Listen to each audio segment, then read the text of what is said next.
सोचिए एक ऐसा समय जब किसी इंफॉर्मेशन को एक जगह से दूसरे जगह भेजना बहुत ही मुश्किल होता था। न ईमेल था, न व्हाट्सएप था, न गूगल ड्राइव था। डाटा को लेके जाने के लिए लोग खुद सफर किया करते थे, समय भी लगता था, पैसे भी खर्च होते थे और सिक्योरिटी का कोई भरोसा नहीं होता था। लेकिन फिर एक बदलाव आया जिसने पूरी दुनिया को बदल दिया। इंटरनेट का आविष्कार हुआ। इसी के साथ साथ शुरू हुआ वेब 1 का युग। वेब 1 को रीड ओनली वेब कहा जाता है। इस दौर में सिर्फ वही लोग कंटेंट डाल सकते थे जिसके पास वेबसाइट होता था या जो किसी कंपनी का हिस्सा होते थे।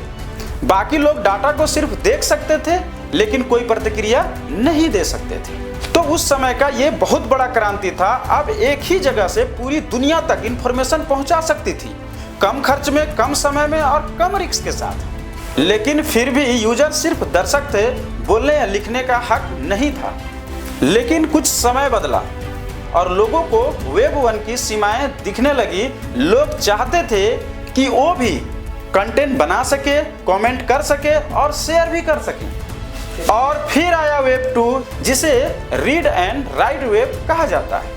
अब यूजर खुद से कंटेंट बना सकते थे, जैसे यूट्यूब पर वीडियो डालना, फेसबुक पर पोस्ट डालना, इंस्टाग्राम पर फोटो शेयर करना। लोग एक दूसरे से जुड़ने लगे, बातचीत करने लगे और पूरे समाज के लोग एक दूसरे से डिजिटली कनेक्ट होने लगे। धीरे धीरे वेब 2 हर सेक्टर में फैलने लगा। एजुकेशन हो या बिजनेस हो या एग्रीकल्चर हो या हेल्थ केयर हो या बैंकिंग सेक्टर हो, हर जगह में पूरे वर्ल्ड में वेब 2 हर सेक्टर को कवर करना शुरू कर दिया। ये देखा गया है जिस इंडस्ट्री में, जिस प्लेटफॉर्म पे बहुत ज़्यादा ग्रोथ होता है तो वहाँ पे नई नई समस्याएं उत्पन्न होने लगती है। अब आप देख पा रहे हैं कि पूरा दुनिया में वेब 2 का ग्रोथ लगातार बढ़ते जा रहा है। लेकिन लगातार ग्रोथ देखते हुए बहुत सारी नई नई समस्याएं उत्पन्न हो रही है। जैसे डाटा का कंट्रोल सिर्फ बड़ी कंपनियों के पास है। गूगल है, फेसबुक है, यूट्यूब जैसे प्लेटफॉर्म हर कदम पर ट्रैक कर रहे हैं। जैसे आप कहाँ रह रहे हैं, किस लोकेशन पे जा रहे हैं, आपकी पूरी की पूरी प्राइवेसी डाटा उनके पास होता है। क्योंकि आज हम इंटरनेट से इतने जुड़ गए हैं कि हम पूरे सारे अपना इंफॉर्मेशन सबसे ज़्यादा शेयर इंटरनेट को करते हैं। यही कारण है कि हमारा पूरा इंफॉर्मेशन आज यूट्यूब, गूगल जैसे प्लेटफॉर्म के पास पड़ा हुआ है। और हम ही नहीं, हमारे जितने लोग इंटरनेट से जुड़े हुए हैं सभी लोगों ने अपना डाटा इंफॉर्मेशन सारे सोशल मीडिया और इंटरनेट पर प्रेजेंट कर दिया है। और हमारा सिक्योरिटी आज यूट्यूब, फेसबुक और बड़े बड़े प्लेटफॉर्म के पास चला गया है। और उसी डाटा को मिसयूज करके या उसी डाटा को सेल करके एक दूसरे को नुकसान में डाल रहे हैं। उनकी प्राइवेसी खत्म हो रही है। यही कारण है कि आज हैकर की संख्या बढ़ रही है। यही कारण है कि आज साइबर क्राइम बढ़ रही है। यही कारण है कि आज लोगों को खाते से पैसे भी उड़ जा रहे हैं।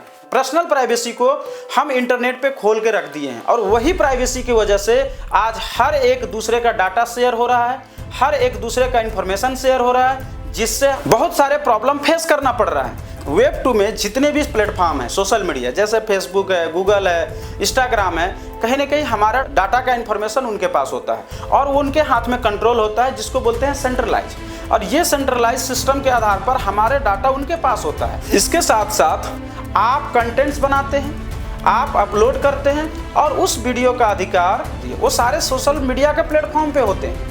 जबकि वीडियो हमारी है तो कंट्रोल हमारा होना चाहिए था। लेकिन आज जितने सोशल मीडिया है, जितने भी प्लेटफॉर्म हैं, सारे सोशल मीडिया का कंट्रोल उनके पास होता है। इसके साथ साथ डाटा को लीक हो जाना, अकाउंट हैक हो जाना और इवेंट बैंक तक का हैक हो जाना आज आम बात हो गई है। यानी सिस्टम तो पावरफुल जरूर है लेकिन कंट्रोल यूजर के हाथ में नहीं है।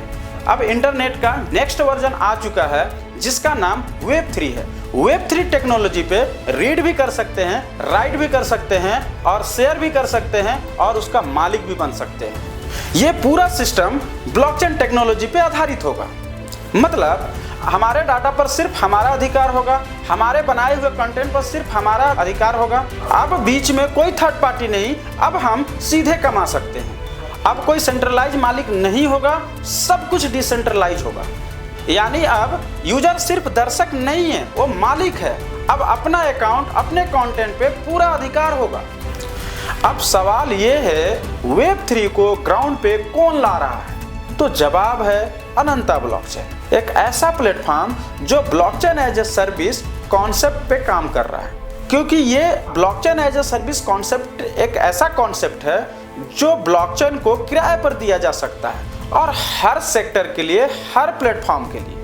अनंता ब्लॉकचेन का मिशन है हर व्यक्ति, हर व्यवसाय, हर संस्था का अधिकार देना और अपने डाटा का मालिक होना।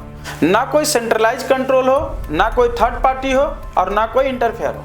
अनंता ब्लॉकचेन फ्यूचर के लिए रेडी किया गया है जो डिसेंट्रलाइज सिस्टम पर काम करता है ताकि आम लोग भी वेब 3 का असली फायदा उठा सके। तो दोस्तों, इंटरनेट का सफर वेब 1 से वेब 3 तक सिर्फ टेक्नोलॉजी का सफर नहीं है, डाटा का गुलामी से लेकर डाटा का मालिक बनने तक का सफर है। और वेब 3 इस बदलाव का नाम है और अनंता ब्लॉकचेन इस बदलाव को जमीन पर उतारने के लिए सबसे आगे है। तो क्या आप तैयार हैं वेब 3 का हिस्सा बनने के लिए? कौन कौन वेब 3 का हिस्सा बनना चाहते हैं कमेंट में जरूर बताएं।